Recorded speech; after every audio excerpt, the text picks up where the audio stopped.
Allahabad high court के न्यायाधीश न्यायमूर्ति यशवंत वर्मा ने कैश कांड विवाद और भ्रष्टाचार के गंभीर आरोपों के बीच अपने पद से इस्तीफा दे दिया।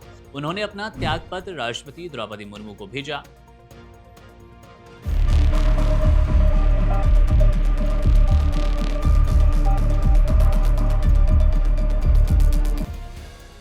दिल्ली हाईकोर्ट में उनके कार्यकाल के दौरान आधिकारिक आवास पर कथित तौर पर भारी मात्रा में नकदी मिलने के बाद ये विवादों में घिरे थे, जिसके बाद सुप्रीम कोर्ट कॉलेजियम की सिफारिश पर उनका तबादला वापस इलाहाबाद हाई कोर्ट कर दिया गया। उन पर लगे आरोपों के चलते संसद में महाभियोग की प्रक्रिया शुरू होने की संभावना एक बार फिर जताई जा रही थी और आंतरिक जांच भी जारी थी।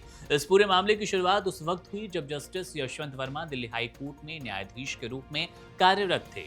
एक घटना ने पूरे कानूनी और प्रशासनिक जगत को चौंका दिया जब होली की रात उनके सरकारी आवास पर संदिग्ध परिस्थितियों में आग लग गई। आग बुझाने और राहत कार्य के दौरान वहां भारी मात्रा में नकदी बरामद होने की खबरें आई। इस घटना के बाद न्यायिक शुचिता पर सवाल उठने लगे और सुप्रीम कोर्ट के मुख्य न्यायाधीश ने मामले की गंभीरता को लेते हुए और आंतरिक जांच के संकेत दिए। हालांकि उस समय आधिकारिक तौर पर किसी भी जांच की रिपोर्ट सार्वजनिक नहीं की गई, लेकिन कॉलेजियम ने तुरंत सक्रियता दिखाते हुए जस्टिस वर्मा को दिल्ली से हटाकर उनके मूल कैडर इलाहाबाद हाई कोर्ट भेजने का निर्णय लिया। विधि मंत्रालय द्वारा जारी अधिसूचना के बाद उन्होंने इलाहाबाद में कार्यभार संभाला भी था। हालांकि कई विरोधी तत्व वहां निकलकर सामने आए थे। लगातार उनका देश भर में विरोध हो रहा था, वो जस्टिस हो या फिर वकील, लगातार वो विवादों में घिरते नजर आए, विवादों से मुक्त नहीं रह पाए।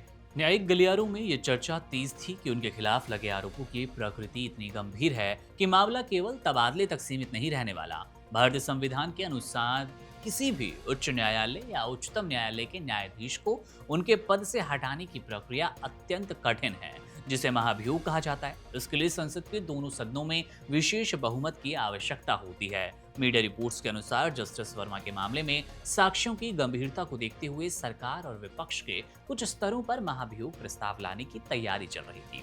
संवैधानिक विशेषज्ञों का मानना है कि महाभियोग की अपमानजनक प्रक्रिया और सार्वजनिक सुनवाई से बचने के लिए अक्सर न्यायाधीश पद से इस्तीफा देना ही उचित समझते हैं और इस मामले में भी अब कुछ ऐसा होता नजर आ रहा है। जस्टिस वर्मा का इस्तीफा एक ऐसे वक्त में आया जब न्यायपालिका की पारदर्शिता और जजों की जवाबदेही को लेकर देश में व्यापक विमर्श चल रहा है।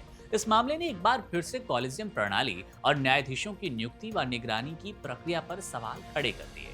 यद्यपि उन्होंने राष्ट्रपति को भेजे अपने पत्र में इस्तीफे के विशिष्ट कारणों का उल्लेख नहीं किया, लेकिन ये स्पष्ट है कि कैश कांड और उसके बाद शुरू हुई जांच ने उनके न्यायिक करियर पर बड़ा प्रश्न चिन्ह लगा दिया। इलाहाबाद हाई कोर्ट में वापसी के बाद भी उन पर आंतरिक समिति की नजर बनी रही।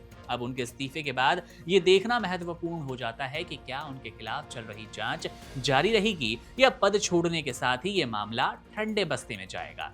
ये घटना भारतीय न्यायपालिका के इतिहास में उन विरले मामलों में दर्ज हो गई जहां पर भ्रष्टाचार के आरोप ने एक मौजूदा जज को पद छोड़ने के लिए मजबूर कर दिया। कुल मिलाकर ये प्रकरण न्यायपालिका के भीतर शुद्धिकरण की आवश्यकता और शुचिता बनाए रखने की चुनौती को एक बार फिर रेखांकित करता है, एक बड़ा मिसाल उदाहरण पेश करता है। बहरहाल इस्तीफे को लेकर आपकी क्या राय है, आपकी क्या टिप्पणी है, कमेंट बॉक्स आपके लिए है, अपनी राय जरूर दीजिएगा। मेरा नाम है मुकुंद, आप बने रहिए वन इंडिया के साथ। शुक्रिया। Subscribe to One India and never miss an update. Download the One India app now.